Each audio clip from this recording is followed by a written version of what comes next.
Hi అండి, welcome to our channel. ఈరోజు నేను మీకు మనం నార్మల్ కార్న్ కానీ స్వీట్ కార్న్ కానీ ఎక్కువ క్వాంటిటీలో తెచ్చుకున్నప్పుడు వీటిని ఎక్కువ రోజులు ఫ్రెష్గా ఉండేలాగా ఎలా స్టోర్ చేసుకోవచ్చో చూపిస్తానండి. సో ముందుగా అయితే మనం మొక్కజొన్న కండెలకి ఉన్న పొట్టంతా కూడా ఇలా రిమూవ్ చేసుకొని పక్కన పెట్టుకోండి. ఇలాగా ఫ్రెష్ ర్యాప్ అని మనకు దొరుకుతుందనమాట మార్కెట్లో. ఇది చాలా తక్కువ కాస్ట్లోనే దొరుకుతుందండి. ఇది ఫుడ్ ర్యాపర్ లాగా బాగా యూస్ చేస్తూ ఉంటారు.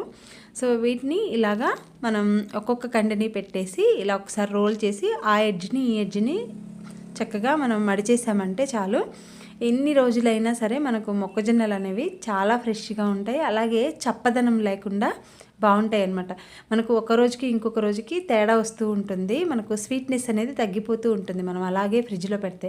సో ఇలా పెట్టుకుంటే మనకు ఎక్కువ రోజులు ఫ్రెష్గా ఉంటాయి, అలాగే తీయగా కూడా ఉంటాయి, అండ్ అలాగే మనకు ఫ్రిడ్జ్లో స్పేస్ కూడా కలిసి వస్తుంది. వీడియో నచ్చితే మాత్రం తప్పకుండా సబ్స్క్రైబ్